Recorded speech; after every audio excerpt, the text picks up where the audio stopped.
मान यथोचित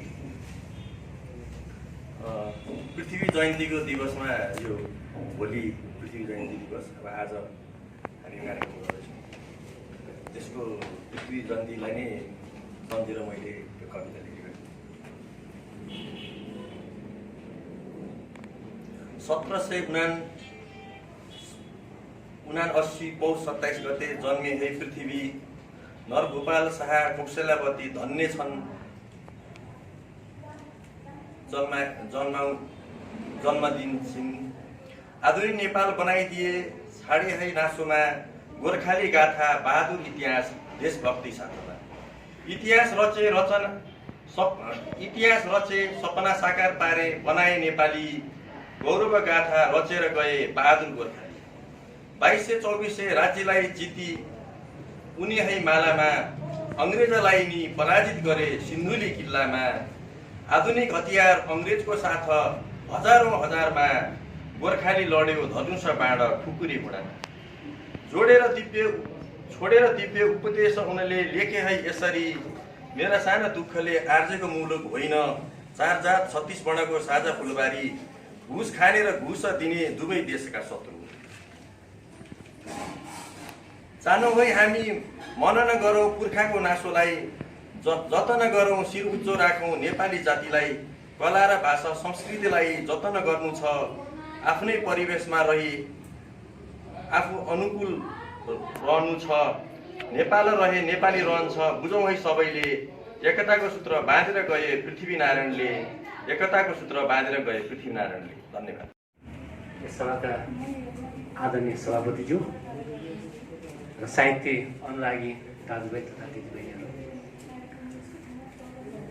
उद्घोषक साथीले मलाई केही विचारहरू व्यक्त गर्ने जो अवसर दिनुभयो, त्यसको लागि मुनि धन्यवाद व्यक्त गर्न चाहन्छु।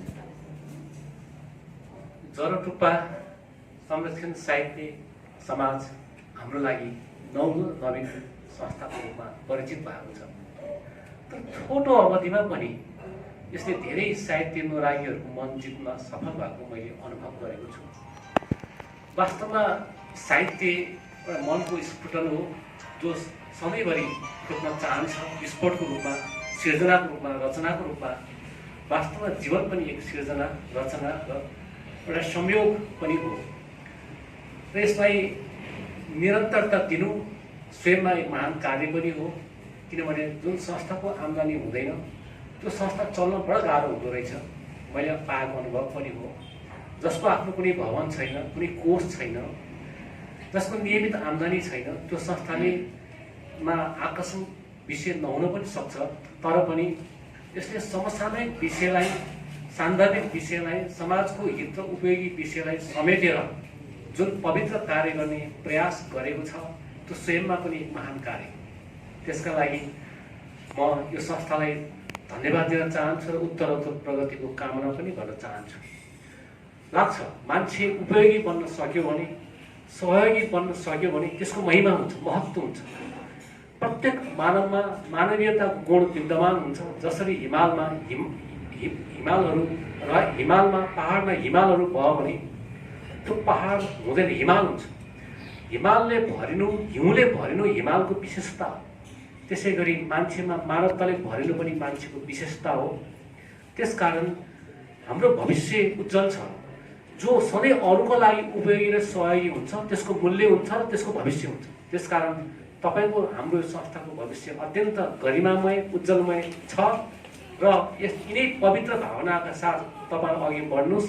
सबैले तपाईँलाई समर्थन गर्छ, सहयोग गर्छ र तपाईँ सफल बन्नुहुनेछ भन्ने शुभेच्छा राख्दै, मलाई पनि यो नेपालमा देशभक्तिको आन्दोलन विषयको सन्दर्भमा 2-4 शब्द व्यक्त गर्न मौका दिनुभयो। त्यसको लागि मुरी धन्यवाद व्यक्त गर्दै यहाँबाट बिदा हुन चाहन्छु। धन्यवाद।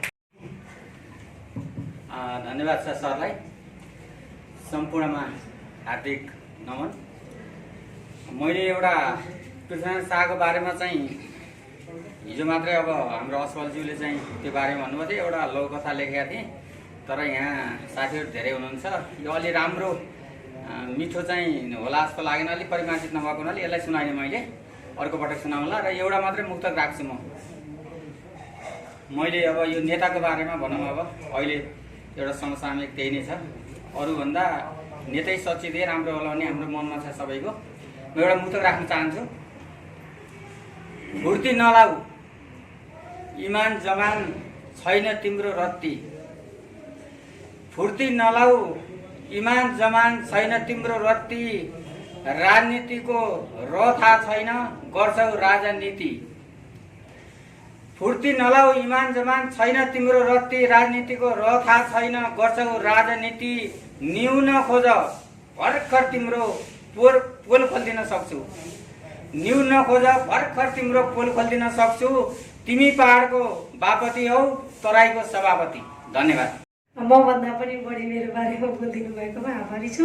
र डेस्कमा आसीन म सम्पूर्ण अतिथिज्यूहरूमा नमन टक्राए र सम्पूर्ण साहित्यिक मनमुटुहरूमा साहित्यिक नमन टक्राउँदै र आज हामी एकता दिवसको यो कार्यक्रम मनाइरहँदा मलाई पनि रचना वाचन गर्ने अवसर दिनुभएकोमा आयोजकप्रति चाहिँ नतमस्तक छु। सुफल गौतमज्यू यहाँलाई धेरै धन्यवाद दिँदै म चाहिँ एउटा आजै मात्रै मैले यसो कोरेको छु एउटा मुक्तक, अनि म मेरो गजलसँगको नाम आइसकेको छ, त्यही भित्रको एउटा गजल आज सुनाउँछु। घरको छानो उधारेर भित्ता टाल्नेहरू, घरको छानो उधारेर भित्ता टाल्नेहरू, इतिहास नै मेटाएर शालिग ढाल्नेहरू। घरको छानो उधारेर भित्ता टाल्नेहरू, इतिहास नै मेटाएर शालिग ढाल्नेहरू। राष्ट्रका विभूतिको सम्मान गर्न सिक, राष्ट्रका विभूतिको सम्मान गर्न सिक, एकताको विरुद्धमा कदम चाल्नेहरू। धन्यवाद। म मेरो गजल सङ्ग्रहबाट एउटा गजल। घर आफ्नो रक्सी पसल छोरीको नाममा राख्यो, घर आफ्नो रक्सी पसल छोरीको नाममा राख्यो, फाइदाको लागि आफ्नै इज्जत निलाममा राख्यो। घर आफ्नो रक्सी पसल छोरीको नाममा राख्यो, फाइदाको लागि आफ्नै इज्जत निलाममा राख्यो। एक बारको जिन्दगी उसैसँग बिताउँ जस्तो लाग्छ, एक बारको जिन्दगी उसैसँग बिताउँ जस्तो लाग्छ, जसले आफू ओझेल परेर मलाई काममा राख्यो, फाइदाको लागि आफ्नै इज्जत निलाममा राख्यो। चोकको शालिक शहीदको होइन कमरेडको होला, त्यो चोकको शालिक शहीदको होइन कमरेडको होला, त्यो चोकको शालिक शहीदको होइन कमरेडको होला, जसले देशलाई सधैँभरि चक्काजाममा राख्यो, जसले देशलाई सधैँभरि चक्काजाममा राख्यो। घर आफ्नो रक्सी पसल छोरीको नाममा राख्यो। लुटेको नगद कहाँ राख्यो होला सोध्नु छ विद्रोहीसँग, लुटेको नगद कहाँ राख्यो होला सोध्नु छ विद्रोहीसँग, गोला बारुद लगेर रुकुम रोल्पा अछाममा राख्यो। घर आफ्नो रक्सी पसल छोरीको नाममा राख्यो, फाइदाको लागि आफ्नै इज्जत निलाममा राख्यो। यो प्रतिस्पर्धाको जमाना हो मित्र, यो प्रतिस्पर्धाको जमाना हो मित्र, यो प्रतिस्पर्धाको जमाना हो, जसले बदाम बेच्न खेलाउन उपहार बदाममा राख्यो। घर आफ्नो रक्सी पसल छोरीको नाममा राख्यो, फाइदाको लागि आफ्नै इज्जत निलाममा राख्यो। कवितै वाचन गर्छु।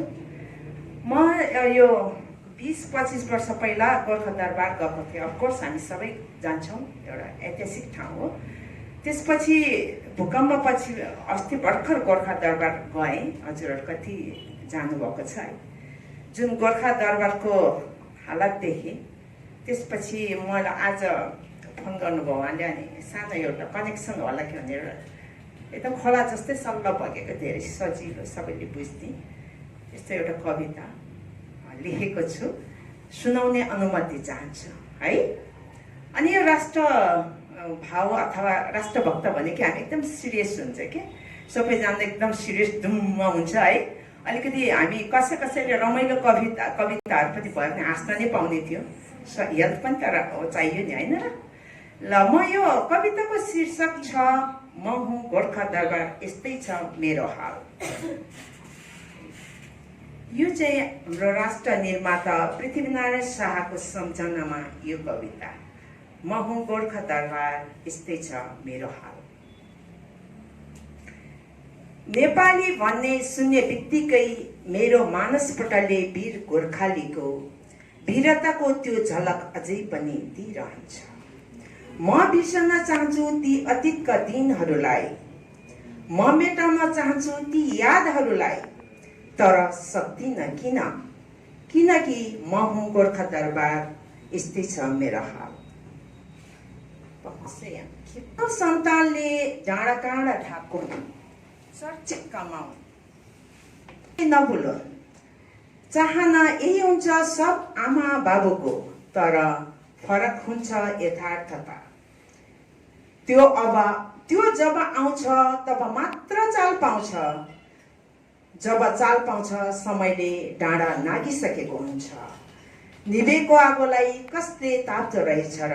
बिर्सन खोज्छु ती वीरताका पलहरूलाई, झन्किन ताजा भएर सम्झाइरहन्छ। किनकि म हुँ गोर्खा दरबार, यस्तै छ मेरो हाल। उद्देश्य लिनु ओडी छुन चन्द्र एका, संसारमा मिठो आफ्नै पसिना र विवेका। जहाँ नेपाली त्यहाँ अनेकतामा एकता, नेपाल हाम्रो साझा घर। गोर्खाली वीरताको इतिहास रहेसम्म यो धरती मेट्न नदिनु, यही छ शुभ आशीर्वाद। म हुँ गोर्खा दरबार, यस्तै छ मेरो हाल। म हुँ गोर्खा दरबार, यस्तै छ मेरो हाल। म यहाँका बिचमा यहाँ सबैलाई पहिला नमस्कार गर्न चाहन्छु र म यहाँका बिचमा 4वटा मुक्तक वाचन गरेर बिदा हुन्छु।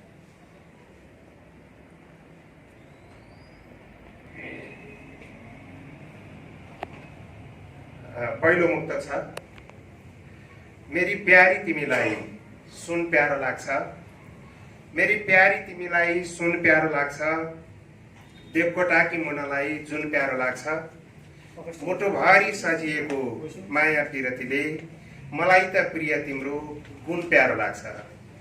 मेरी प्यारी तिमीलाई सुन प्यारो लाग्छ, देवकोटाकी मुनालाई जुन प्यारो लाग्छ, मुटुभरि सजिएको माया पिरतीले मलाई त प्रिय तिम्रो गुण प्यारो लाग्छ।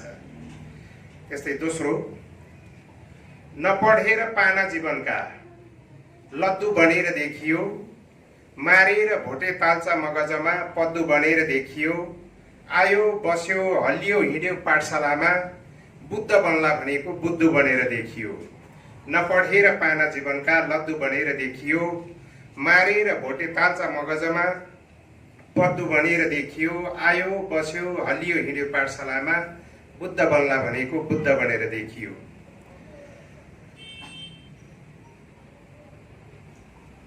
अर्को मुक्तक, अहिलेसम्म साना साना सास सीमामै अल्झिए, अहिलेसम्म साना साना सास सीमामै अल्झिए, आधा उमेर ढल्केपछि झल्यास सपो बेउजिए, ओठमा हाँसो मन्द मुस्कान ल्याउने सपना पाल्दा पाल्दै मृत्यु बोधले मेरी प्रिय झस्याङ्ग पतर्सिए। अहिलेसम्म साना साना सास सीमामै अल्झिए, आधा उमेर ढल्केपछि झल्यास सपो बेउजिए, ओठमा हाँसो मन्द मुस्कान ल्याउने सपना पाल्दा पाल्दै मृत्यु बोधले मेरी प्रिय झस्याङ्ग पतर्सिए। रहेको छ, भनिन्छ भाग्यमानी मानिसको अनुहार चाक्लो हुन्छ, भनिन्छ भाग्यमानी मानिसको अनुहार चाक्लो हुन्छ, रोपाई गर्न नजानेपछि प्रिय गरैभरि थाक्लो हुन्छ, शङ्करको एब्स्ट्र्याक्ट चिन्तन प्याज जस्तै ठुला भनिएका मान्छेको प्रिय आवरण बाक्लो हुन्छ। भनिन्छ भाग्यमानी मानिसको अनुहार चाक्लो हुन्छ, रोपाई गर्न नजानेपछि प्रिय गरैभरि थाक्लो हुन्छ, शङ्करको एब्स्ट्र्याक्ट चिन्तन प्याज जस्तै ठुला भनिएका मान्छेको प्रिय आवरण बाक्लो हुन्छ। भाषी भएर उभिन पाएकोमा गर्व गर्दछु। राष्ट्र राष्ट्रियता धर्म पहिला पर्छ बचाउन, राष्ट्र राष्ट्रियता धर्म पहिला पर्छ बचाउन, दोस्रोमा ज्यान जोगाई तेस्रो फुल जोगाउनु, राष्ट्र राष्ट्रियता धर्म पहिले पर्छ बचाउनु, दोस्रोमा ज्यान जोगाई तेस्रो कुल जोगाउनु, चौथोमा कुल कुटुम्ब पाँचौँ द्रव्य बचाउनु, छैटौँमा जीवको रक्षा सातौँ पानी बचाउनु, वनस्पतिहरू 8औँ नवौँ मारुतको गति, वनस्पतिहरू 8औँ नवौँ मारुतको गति, हामीले नै गरौँ रक्षा अन्तरिक्ष सके जति, सकेसम्म छुटे राम्रो पृथ्वीको हित गर्दछ, नसके एक दोस्रोमा